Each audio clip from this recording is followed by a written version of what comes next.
Kanalıma ve mutfağıma hoş geldiniz. Evet sevgili dostlar, yumuşacık, pamuk gibi bir poğaça ile geldim size.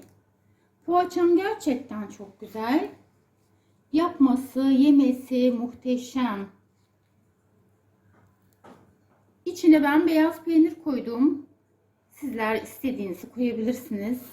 Evet, böyle enfes tariflerimden faydalanmak için kanalıma abone değilseniz abone olup bildirim zilini açarsanız hem bana faydanız olur hem siz kendinize faydanız olur.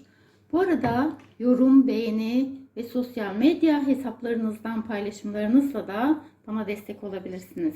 Evet, şimdi buyurun bu enfes poğaçamızın yapım aşamalarına birlikte geçelim. Tarifime başlarken 1 su bardağı ılık suyumu tabağıma aldım. 1 su bardağı ılık sütümü de dahil ettim. 1 su bardağı sıvı yağımı da dahil ettim. 4 çorba kaşığı toz şekerimi de dahil ettim. 2 yumurta beyazı, kuru mayamı da dahil ettim. Şimdi tüm malzemelerimi iyice karıştırıyorum. Maya ve şeker eriyip yumurta akı iyice karışıncaya kadar. Unumu artık dahil etmeye başlıyorum.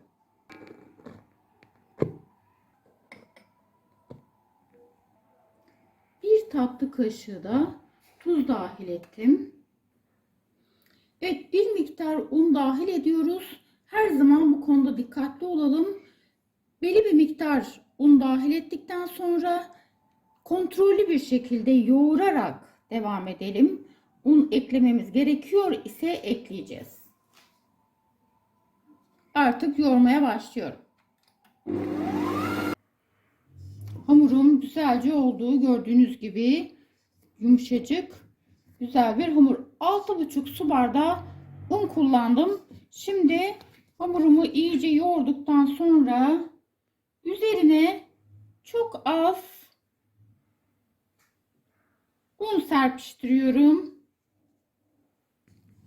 Evet, şimdi hamurumun üzerini kapatacağım. Mayalanıncaya kadar bekleyeceğim. Hamurum gayet güzel mayalandı.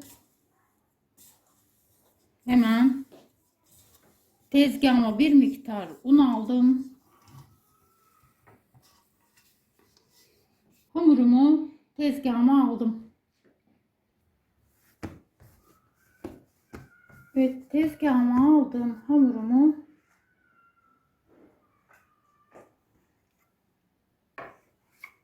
eşit bezeye bölüyorum. Tabi tezgaha aldıktan sonra öncelikle gazını alıyoruz. Gazını aldıktan sonra da bezelere bölmeye başlıyoruz. Evet, 20 eşit bezeye bölelim. Evet, şimdi bezelerimizi oluşturmaya başlıyoruz.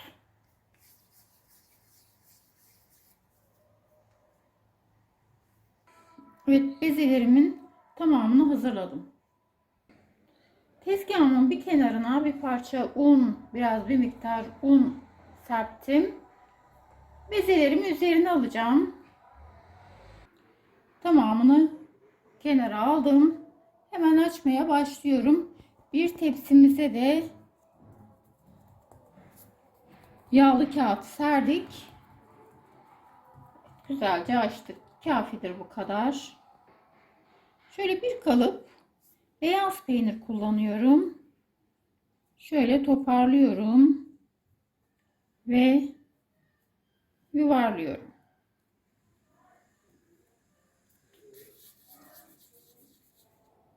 Evet.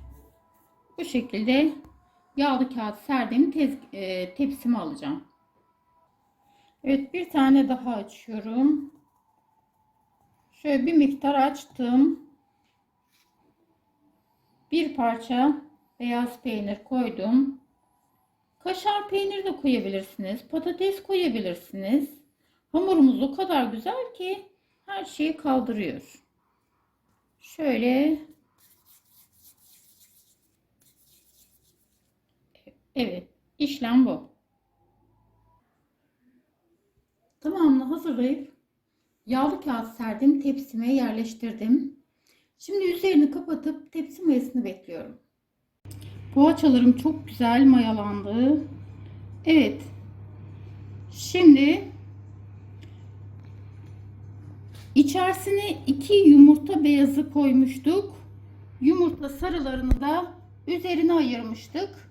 Onun da içerisine çok az, bir tatlı kaşığı kadar sıvı yağ dahil ettim. Üzerlerine sürüyorum.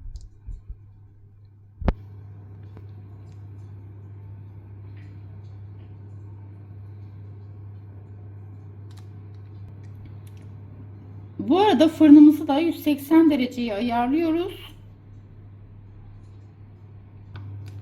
Evet, üzerlerine susam ve çörek otu koyuyorum ben.